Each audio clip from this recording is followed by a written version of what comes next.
तो लोकसभा चुनाव का दौर चल रहा है, रैलियां हो रही हैं, दौरों का दौर है, कहीं जुमलेबाजी तो कहीं आरोप प्रत्यारोप लगाए जा रहे हैं। विस्तार न्यूज आपको बताएगा कि कहां लाउड स्पीकर पर नेताओं के बोल से हलचल हुई और कहां लाउड स्पीकर पर बोलना नेताओं को भारी पड़ गया।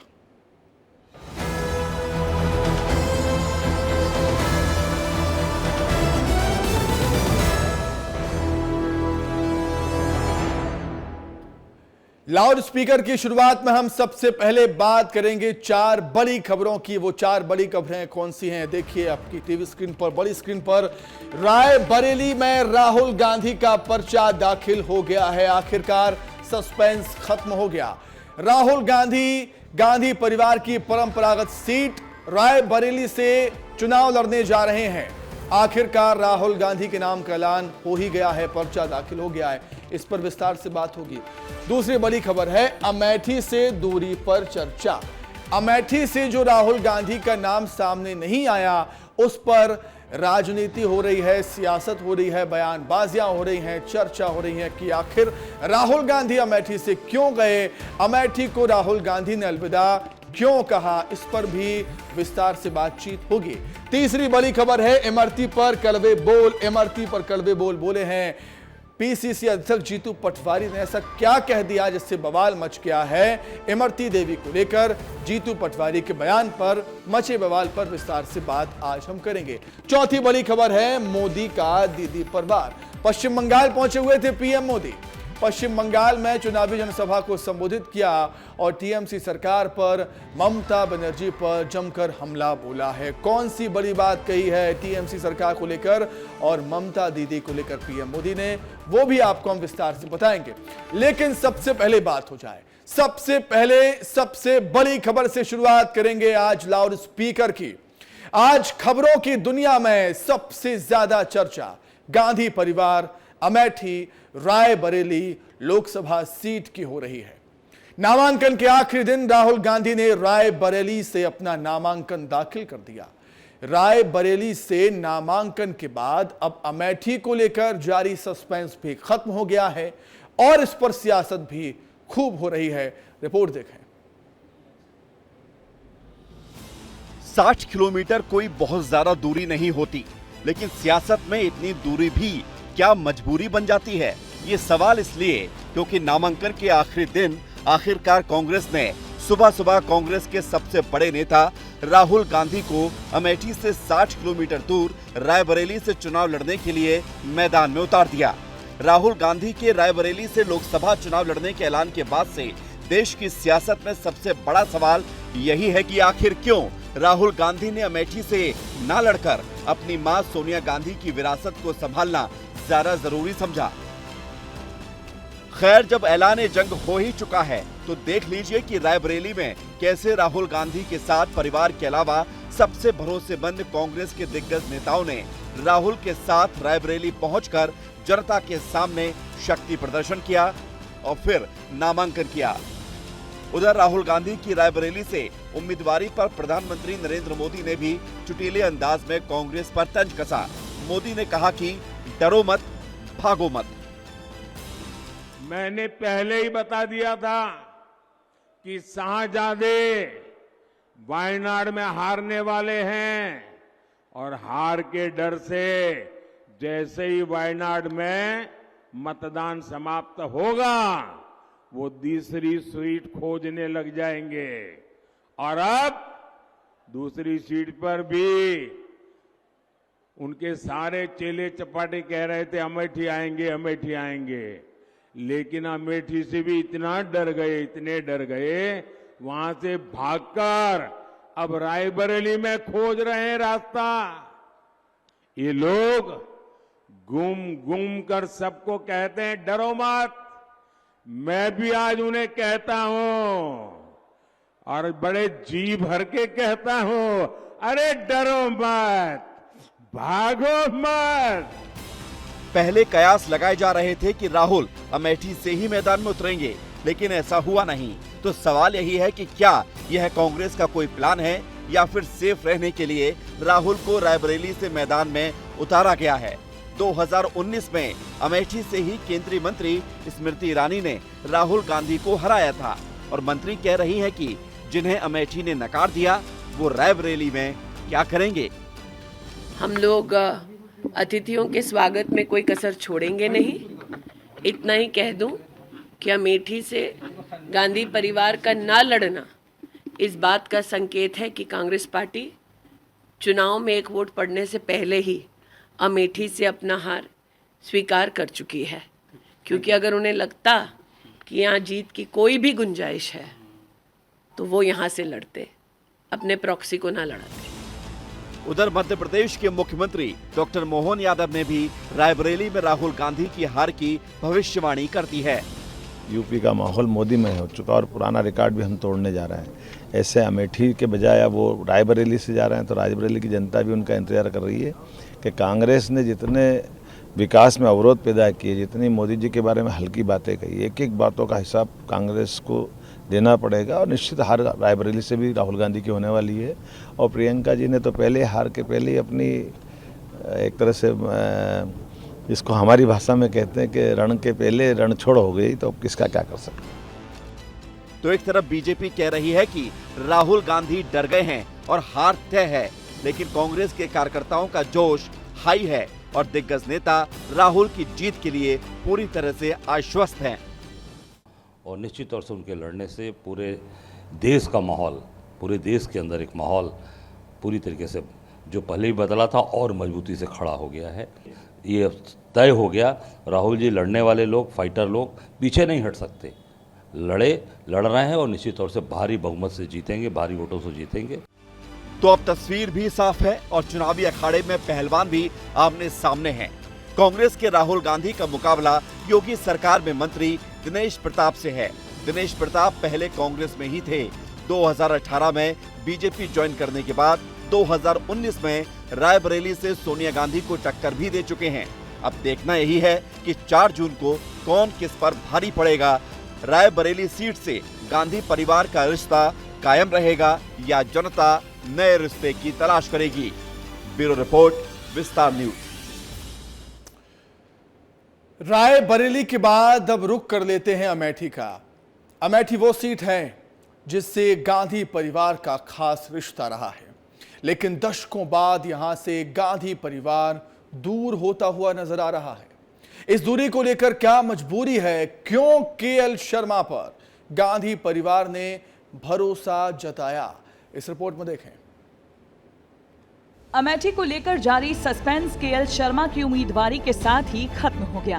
कांग्रेस ने गांधी परिवार का गढ़ मानी जाने वाली अमेठी सीट से सोनिया गांधी के सांसद प्रतिनिधि किशोरी लाल शर्मा को टिकट देने का ऐलान किया है, जबकि कुछ घंटों पहले तक अमेठी से राहुल गांधी के चुनाव लड़ने की चर्चाएं थी। तैयारी भी कुछ ऐसी ही की जा रही थी, लेकिन कांग्रेस ने केएल शर्मा को मैदान में उतारकर हर सस्पेंस को खत्म कर दिया। कांग्रेस की राष्ट्रीय महासचिव प्रियंका गांधी ने केएल शर्मा के चयन पर खुशी जाहिर की। बहुत अच्छी चॉइस है। बहुत समय से शर्मा जी संभाल रहे हैं अमेठी को। 99 से जब पहले चुनाव का संचालन हमने किया था तो हम दोनों ने साथ में किया था। अमेठी का हर गांव के हर गांव को जानते हैं, हर गली को जानते हैं। बहुत अच्छा रहेगा।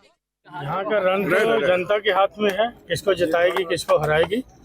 तो हम लोग मेहनत करेंगे क्योंकि हमारा संगठन यहाँ पे पहले से काम कर रहा है और हम उसी के बल पे हम लोग यहाँ पे चुनाव लड़ेंगे और जनता के बल पे चुनाव लड़ेंगे। अमेठी सीट बीजेपी के लिए उतनी ही खास है जितनी खास कांग्रेस के लिए है। ये वही सीट है जहां साल 2019 में बीजेपी ने कीर्तिमान रचते हुए जीत हासिल की थी। स्मृति ईरानी ने राहुल गांधी को हराया था। स्मृति एक बार फिर बीजेपी से मैदान में है और जब कांग्रेस ने केएल शर्मा को टिकट दिया तो स्मृति ईरानी ने अपने अंदाज में निशाना साधा। उन्होंने कहा कि अमेठी से गांधी परिवार का चुनाव न लड़ना ये बताता है कि कांग्रेस ने वोट पड़ने से पहले ही हार मान ली है। मेहमानों का स्वागत है। हम लोग अतिथियों के स्वागत में कोई कसर छोड़ेंगे नहीं। इतना ही कह दूं कि अमेठी से गांधी परिवार का ना लड़ना इस बात का संकेत है कि कांग्रेस पार्टी चुनाव में एक वोट पड़ने से पहले ही अमेठी से अपना हार स्वीकार कर चुकी है, क्योंकि अगर उन्हें लगता कि यहाँ जीत की कोई भी गुंजाइश है तो वो यहाँ से लड़ते, अपने प्रॉक्सी को ना लड़ते। अमेठी को लेकर सियासी चर्चाओं का बाजार गर्म था, जो केएल शर्मा की उम्मीदवारी के साथ ही खत्म हो गया। अब ये भी समझ लेते हैं कि केएल शर्मा हैं कौन, जो गांधी परिवार की खास सीट से मैदान में उतर रहे हैं और जिन पर गांधी परिवार ने भरोसा जताया है। तो किशोरी लाल शर्मा गांधी परिवार के भरोसेमंद माने जाते हैं। किशोरी लाल मूल रूप से पंजाब के लुधियाना से आते हैं। 1983 में राजीव गांधी उन्हें अमेठी लेकर आए थे। रायबरेली में सोनिया गांधी के सांसद प्रतिनिधि थे। केएल शर्मा अमेठी और रायबरेली में कांग्रेस का कामकाज संभाल रहे हैं। बिहार कांग्रेस के प्रभारी भी रहे। संगठन के काम में माहिर नेता माने जाते हैं। अमेठी गांधी परिवार का गढ़ है और ये बात ऐसी ही नहीं है। यहाँ का सियासी समीकरण बताता है कि अमेठी और गांधी परिवार एक दूसरे के पर्याय हैं। बस 2 या 3 चुनाव को छोड़ दिया जाए तो दलित मुस्लिम वोटर निर्णायक भूमिका में रहे हैं। 1967 में अमेठी लोकसभा सीट बनी। अमेठी में एक बार भी सपा बसपा नहीं जीती है।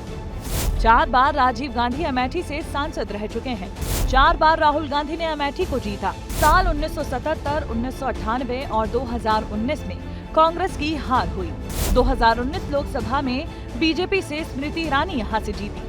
अमेठी ने 2019 के चुनाव में जितनी सुर्खियां चुनाव परिणाम के बाद बटोरी थीं, उससे कई ज्यादा सुर्खियां इस बार नामांकन से पहले ही बटोर चुकी हैं।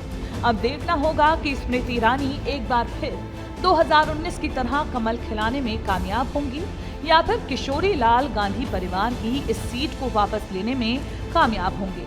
ब्यूरो रिपोर्ट, विस्तार न्यूज। तो रायबरेली और अमेठी से कांग्रेस प्रत्याशियों ने अपने अपने नामांकन दाखिल कर दिए हैं। क्या कुछ माहौल है, क्या चर्चा है इन दोनों ही हॉट सीट को लेकर, वो हम जानेंगे। सीधे रायबरेली आपको लिए चलते हैं। आदर्श हमारे साथ वहां से जुड़े हुए हैं। आदर्श, दोनों ही चर्चित सीटों पर, जो कि परंपरागत सीटें हैं कांग्रेस पार्टी की, दोनों ही सीटों पर पार्टी ने प्रत्याशियों का ऐलान किया और नामांकन भी हो गया है। अब क्या चर्चाएं हो रही हैं खास तौर से रायबरेली और अमेठी को लेकर? आदर्श, देखिए बिल्कुल सुमित, ये दोनों सीटें बेहद महत्वपूर्ण हैं और सभी की निगाहें, चाहे वो पक्ष हो या फिर विपक्ष हो, सभी की निगाहें इन 2 सीटों पर कांग्रेस की तरफ से घोषित होने वाले उम्मीदवारों पर टिकी हुई थी। आज सुबह कांग्रेस ने ये सस्पेंस खत्म किया है। माना जा रहा था पहले कि राहुल गांधी अमेठी वापस लौट सकते हैं। 2019 के चुनाव हारने के बाद वो एक बार फिर से वहाँ से चुनाव लड़ सकते हैं, लेकिन ऐसा हुआ नहीं।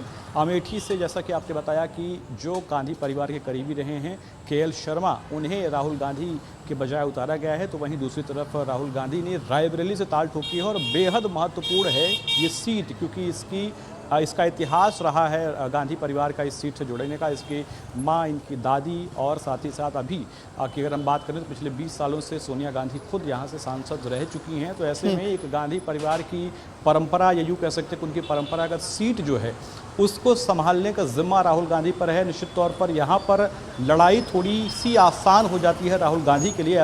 अमेठी को लेकर क्या चर्चा है? आदर्श, मैं जानना चाहूंगा आपसे कि अमेठी में क्या कुछ माहौल लग रहा है? मोहन यादव गए थे वहां पर, कह तो रहे हैं कि भगवा में है, मोदी में है अमेठी का माहौल। आप किस तरीके का माहौल देख रहे हैं अमेठी में? देखिए, अगर अमेठी की बात करें तो निश्चित तौर पर अमेठी में अगर राहुल गांधी या फिर प्रियंका गांधी वाड्रा, इन दोनों में से गांधी परिवार का कोई भी व्यक्ति चुनाव लड़ता तो निश्चित तौर पर लड़ाई बेहद दिलचस्प होने वाली थी, क्योंकि पिछली बार जिस तरीके से स्मृति ईरानी ने राहुल गांधी को हराया था, इस बार मुकाबला बेहद कड़ा होने वाला था, बेहद देखने लायक मुकाबला होने वाला था। लेकिन जिस तरीके से केएल शर्मा को वहाँ पर उतारा गया है, उससे कहीं ना कहीं स्मृति ईरानी को एक बढ़त मिल गई है, क्योंकि कांग्रेस का जो वोटर है, यूँ कहें कि अमेठी की जो लोग हैं, वो अपने आप को अगर सांसद तौर पर एसोसिएट करते हैं तो गांधी परिवार के किसी व्यक्ति से करते हैं। कई सालों से राहुल गांधी वहाँ पर रहे हैं और कहीं ना कहीं संजय गांधी और बाकी लोगों का जुड़ाव वहाँ पर रहा है। तो ऐसे में वहाँ के जो लोग हैं वो अगर कांग्रेस पार्टी में किसी को देखते हैं तो गांधी परिवार के व्यक्ति को देखते हैं। ऐसे में केएल शर्मा को वहाँ से उतारने की वजह से कहीं ना कहीं बीजेपी को एक वॉकओवर कह सकते हैं कि मिल गया है। एक लड़ाई उनके लिए आसान कर दी गई है, क्योंकि निश्चित तौर पर अब राहुल गांधी अगर रायबरेली से चुनाव लड़ रहे हैं तो कहीं ना कहीं जो पूरा फोकस है प्रचार का, प्रसार का, तंत्र का, वो सब कुछ रायबरेली की सीट पर उसको बचाने के लिए लगाया जाएगा। तो अमेठी पर वो जोर जो गांधी परिवार देता था या देता रहा है, वो शायद इस बार नहीं दे पाएगा। तो कहीं ना कहीं आसान हो जाती है लड़ाई बीजेपी के लिए। सुमित, ठीक है आदर्श, बहुत धन्यवाद आदर्श आपका जुड़ने के लिए, तमाम बातचीत के लिए आदर्श आपका बहुत शुक्रिया। तो जिस तरीके से हमारे सहयोगी आदर्श बता रहे हैं कि कहीं ना कहीं राह आसान हुई है स्मृति ईरानी की और भारतीय जनता पार्टी की अमेठी में। आगे बढ़ेंगे। अब बात सियासी बोल की हो जाए, ऐसे बोल जिन्हें ना तो ठीक कहा जा सकता है और ना ही उनका समर्थन किया जा सकता है, लेकिन नेता हैं कि जोश जोश में ऐसे बयान दे देते हैं जो उनके लिए मुसीबत बन जाते हैं, मुश्किलें खड़ी कर देते हैं। कांग्रेस के प्रदेश अध्यक्ष जीतू पटवारी ने पूर्व मंत्री इमरती देवी को लेकर ही ऐसा कुछ कह दिया है जिससे सियासत में बवाल मच गया है। देखिए। इमरती पर बयान देकर फंसे पटवारी। जीतू का बयान पड़ेगा कांग्रेस पर भारी। बयान को लेकर बीजेपी मैदान में आई। पहले बिगड़े बोल, अब दे रहे सफाई। देखो ऐसा है, अब इमरती जी का रस खत्म हो गया, जो अंदर चाशनी होती है, अब उनके लिए मैं कुछ बात नहीं। यही तो वो बोल हैं जिन्होंने सियासी झोल कर दिया।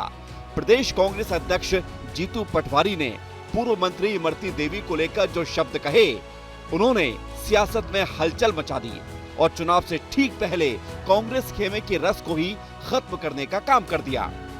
देखो ऐसा है, अब इमरती जी का रस खत्म हो गया, जो अंदर चाशनी होती है, अब उनके लिए मैं कुछ बात नहीं कर। जीतू पटवारी ने बयान क्या दिया? बीजेपी ने मुद्दा बनाने में देर नहीं की।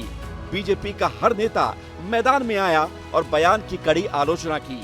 सिंधिया ने पहले एक्स पर पोस्ट कर निशाना साधा तो मीडिया के सामने आकर इसे पीसीसी चीफ की घटिया मानसिकता करार दिया और कहा कि महिलाओं के प्रति कांग्रेस की सोच निम्न स्तर तक गिर गई है। वहीं बीजेपी प्रदेश अध्यक्ष बीडी शर्मा कांग्रेस को महिला विरोधी बताते हुए एफआईआर करने की बात कही है। इतना घटिया बयान कांग्रेस के प्रदेश अध्यक्ष के द्वारा ये मानसिकता दिखाती है कांग्रेस प्रदेश के अध्यक्ष की महिलाओं के प्रति, कांग्रेस पार्टी की महिलाओं के प्रति, और जो निम्न स्थिति तक गिर चुकी है कांग्रेस, इसका जवाब कांग्रेस को सारे प्रदेश की महिलाएं आने वाले दिनों में देंगी। जीतू पटवारी ने जिस प्रकार से हमारी बहन इमरती देवी के लिए इन शब्दों का उपयोग किया है, ये साबित करता है कांग्रेस की महिलाओं के प्रति मानसिकता क्या है। ये शुद्ध महिला विरोधी ही नहीं, महिलाओं के प्रति किस प्रकार से असम्मानजनक और इस प्रकार की अभद्र भाषा का उपयोग करना, इसका जवाब जीतू पटवारी को मिलेगा मध्य प्रदेश के अंदर। और मध्य प्रदेश के अंदर पूरी मातृशक्ति, माताएं, बहनें, बेटियां, आज जिन शब्दों का उपयोग बहन के लिए आपने किया है, उसका जवाब तो देंगे ही भारतीय जनता पार्टी के कार्यकर्ता। इसका जवाब जीतू पटवारी को देना पड़ेगा। इनके खिलाफ एफआईआर भी कराएंगे। ये कोई पहला मौका नहीं है जब इमरती देवी पर कांग्रेस के किसी बड़े नेता ने आपत्तिजनक बयान दिया हो।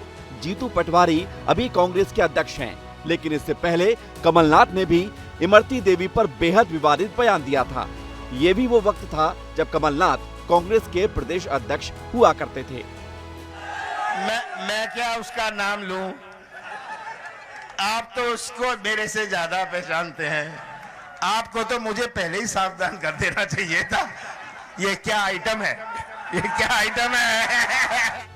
इधर इमरती देवी ने भी वीडियो जारी कर कांग्रेस पर जमकर निशाना साधा है। इमरती देवी ने कहा है कि एक दलित महिला के बारे में ऐसा कहना शोभा नहीं देता। मैं एसपी से शिकायत कर एफआईआर दर्ज कराऊंगी। इमरती इतनी सस्ती नहीं कि कोई कुछ भी बोल दे।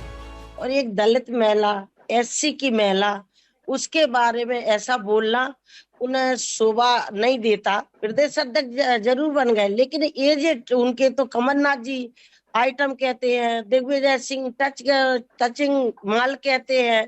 तो ऐसे कांग्रेसी तो ऐसी भाषा बोलने का उपयोग करते हैं और इमरती के खिलाफ बोले जरूर है, लेकिन मैं एसपी नो जाऊंगी, उन पे एफआईआर कराऊंगी, मैं उन्हें छोड़ूंगी नहीं। इमरती देवी पर दिए बयान को लेकर जीतू पटवारी बुरी तरह से फंस गए हैं। अब जीतू पटवारी ने एक्स पर सफाई देते हुए इमरती देवी को बड़ी बहन बताया है। इमरती देवी जी का जहाँ तक सवाल है, बड़ी बहन है मेरी, और चूंकि बड़ी बहन माँ जैसी होती है, तो मैं इतना ही कहूँगा कि मेरा संदर्भ सिर्फ इतना था कि सवाल कैसे टले, और उसके अलावा इंटेंशन कुछ नहीं था। फिर भी अगर किसी प्रकार की कोई ऐसी भावना ठेस पहुंची हो किसी की भी, तो मैं खेद व्यक्त करता हूँ, माफ़ी चाहता हूँ। कहते हैं तीर कमान से और बात जबान से निकलने के बाद वापस नहीं होती। जीतू पटवारी भले ही अब सफाई दे रहे हैं, खेद व्यक्त कर रहे हैं, लेकिन सियासी खेल तो हो चुका है। पटवारी बैकफुट पर आ चुके हैं और बीजेपी फ्रंट फुट पर खेल रही है, क्योंकि बीजेपी जानती है कि जब बोल बिगड़ते हैं तो सियासी खेल भी बिगड़ जाता है। और कहना गलत भी नहीं होगा कि बीजेपी इसे भुनाने का कोई मौका भी नहीं छोड़ेगी। ब्यूरो रिपोर्ट, विस्तार न्यूज। तो चौतरफा घिरते हुए नजर आ रहे हैं जीतू पटवारी। किस तरह की सियासत हो रही है समझेंगे, सीधे रुख करेंगे। हमारे सहयोगी श्याम सिंह तोमर हमारे साथ जुड़ रहे हैं इसी खबर पर। श्याम, राजनेता कभी कभी अति उत्साहित होकर जोश जोश में ऐसा बोल जाते हैं जो उन्हें नहीं बोलना चाहिए, उनको बोलने के बाद समझ आता है, रियलाइज होता है। श्याम, बिल्कुल गरिमा को तार तार करने वाला पूरा मामला रहा सुमित, और हमने देखा किस तरह से जो है बयान अब बीजेपी छोड़ेगी नहीं। इस समय हम निर्वाचन आयोग में हैं, यहाँ पर जीतू पटवारी की शिकायत करने भाजपा का एक प्रतिनिधिमंडल पहुँचने वाला है। तो जो हमने दिन भर देखा, बीजेपी लगातार हमलावर है। जो बीजेपी की नेत्रियाँ हैं, कृष्णा गौर ने प्रेस कॉन्फ्रेंस करी, इसके अलावा अन्य जो नेत्रियां हैं उन्होंने भी लगातार अपने बयान जारी किए। इसके अलावा काले झंडे, काली जो है टोपी, काला जो है पगड़ी, इसको भी उन्होंने कहा है कि हम जीतू जहां जाएंगे उनका उसी तरह से विरोध करेंगे। ठीक है श्याम, बहुत शुक्रिया आपका जुड़ने के लिए, तमाम बातचीत के लिए। तो बीजेपी पहुंची है निर्वाचन आयोग शिकायत करने के लिए। इसी के साथ ही लाउड स्पीकर में फिलहाल इतना ही। खबरें लगातार जारी हैं, देखते रहिए विस्तार न्यूज। नमस्कार।